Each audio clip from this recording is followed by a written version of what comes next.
Hello everyone, myself Twinkle Patel from Mahatma Gandhi Institute of Technical Education and Research Center, Navsari. This video lecture is about application of cryptographic hash function. So this video lecture will cover what is hash function and what are the application of cryptographic hash functions such as message authentication, digital signature, etc. So first of all, what is hash function? A hash function h accepts a variable length block of data m as input and produce a fixed size hash value small h equal to h of m. As you can see in the figure, hash function accepts a variable length data block and produce a fixed length value small h. A good hash function has the property that the result of applying a change to any bit or bits in the message m then change in the high probability in the hash code. In general term, the principal object of a hash function is data integrity. A change to any bit or bits in M result with high probability in a change to the hash code. So the kind of hash function needed for the security application is referred to as a cryptographic hash function. So what are the main characteristics of cryptographic hash function? So a cryptographic hash function is an algorithm for which it is computationally infeasible to find either first is a data object that maps to a pre-specified hash result, the one-way property, or another way, two data object that maps to the same hash result. So we cannot find the two data object that produce the same hash result. That is the collision free property. Because of these characteristics or property, hash functions are often used to determine whether a data has changed or not. That is, it is used to check the integrity of the data. So the application of the cryptographic hash function is message authentication, digital signature, are the main application. Then we will see the other application of the cryptographic hash function. So first is message authentication. So message authentication is a mechanism or service used to verify the integrity of a message. That is whether the message is changed or not during the communication between the sender and the receiver. Message authentication assures that data received are exactly as sent. That is contain no modification, insertion, deletion or replay. When a hash function is used to provide the message authentication, the function value is often referred to as a message digest. Now we will see what is message authentication code. More commonly, message authentication is achieved using the MAC, which is known as a key hash function.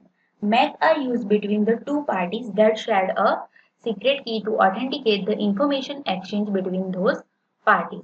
A MAC function takes as an input a secret key and a data block and produce a hash value referred as a message authentication code. The combination of hashing and encryption result in an overall function that is known as a MAC. So that we will see in the next slides. So first of all, message authentication method 1, in which we have source A and destination B. So message M hash function is applied on the message M. After that, this hash code is appended or combined with our original message M, and then using the shared secret key K, encryption is applied on the message and the combined hash code, and this encrypted code is sent to the receiver.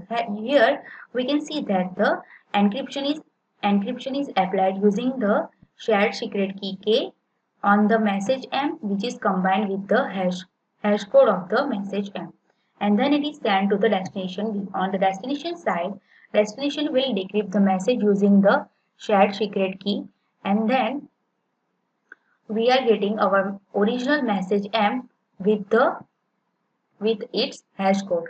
After that, destination B will calculate the hash code on the message M and then compare the values of the appended hash code and the generated hash code. If both the hash codes are same, then we can say that the message is not modified or altered during the transmission. If generated hash code and the appended hash codes are different, then we can say that the message is altered or intercepted during the transmission. Here only A and B share the secret key. The message must have come from A and has not been altered. The hash code provides the structure required to achieve the authentication. Here we have applied the hash code as well as the encryption using the shared secret key. So the entire process also provide the confidentiality and the integrity. Now we will see the another method in which first of all hash function is applied on the message. After that, encryption using the shared secret key is applied on the hash code, and then these encrypted hash code and messages combined and sent to the destination B. Now destination B will first compute the hash code on the original message and then decrypt the encrypted hash code and then compare both the decrypted as well as computed hash code. If both the hash code are same, then we can say that the message is not altered. Here only the hash code is encrypted using the symmetric encryption, that is the shared secret key K. This reduces the processing burden for those applications that do not require the confidentiality. So this type of method is very useful where the application do not require the confidentiality and only require the integrity of the messages. Other method is uh, in other method, first of all, two communicating parties share a common secret value x.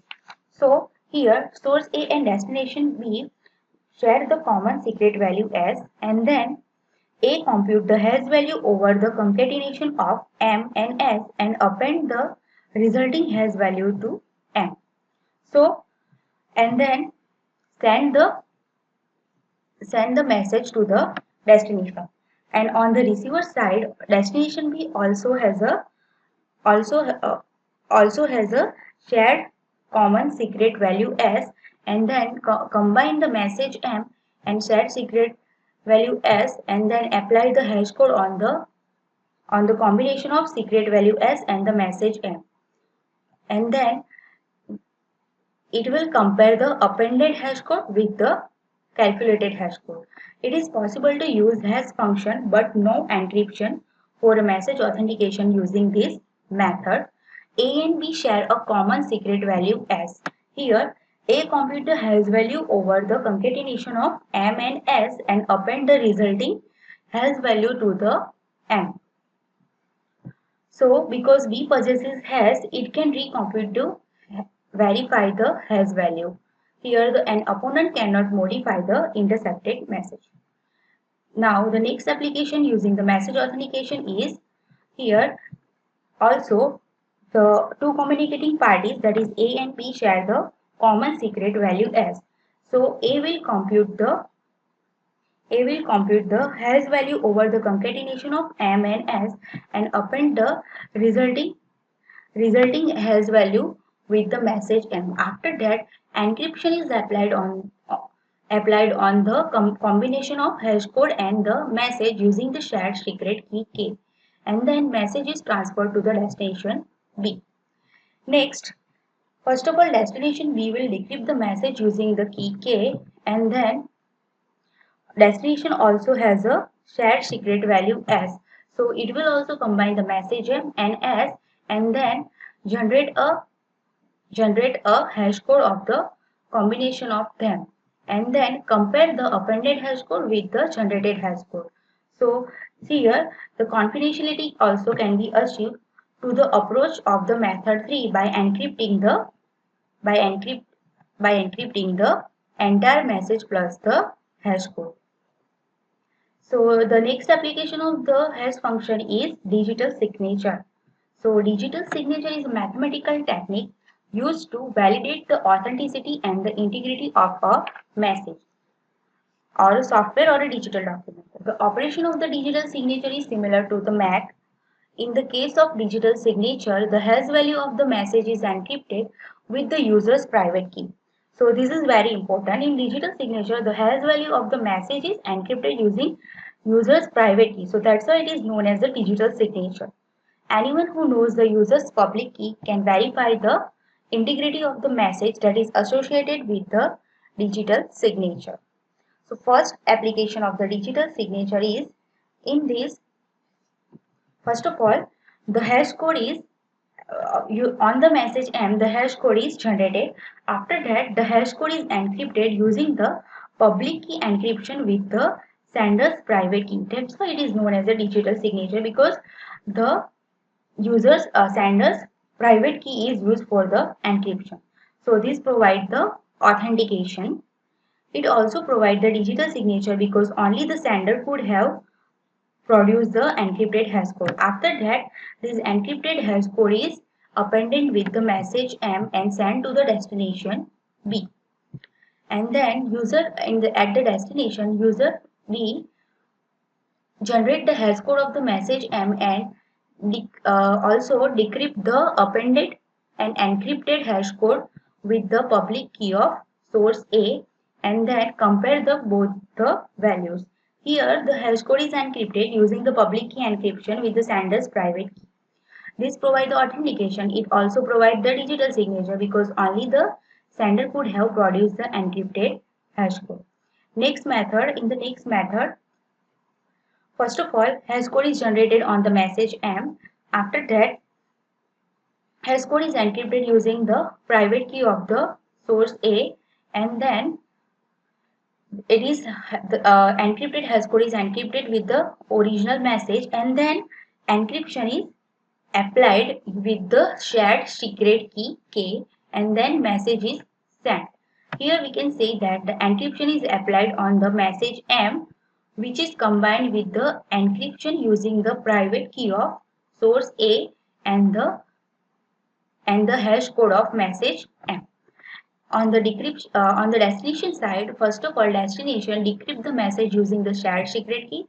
After that, we have a message M and the encrypted hash code. So first of all, destination B will generate the hash code on using the M and decrypt the appended hash code using the public key of the source A and compare both the hash code, calculated code as well as the generated using the public key code. And if both the values are same, then we can say that the message is not changed. So this provide confidentiality as well as digital signature. Here we are using the shared secret key. That's why we are getting the confidentiality of our message. Here then the message plus the private key encrypted hash code can be encrypted using the shared secret key. That's why we are getting the confidentiality and the integrity using this method. Other application of the hash function are commonly used to create the one-way password file. Hash function can be used to intrusion detection and the virus detection. A cryptographic hash function can be used to construct a pseudo-random function or a pseudo-random number generator. So this is all about the application of the cryptographic hash function. Thank you.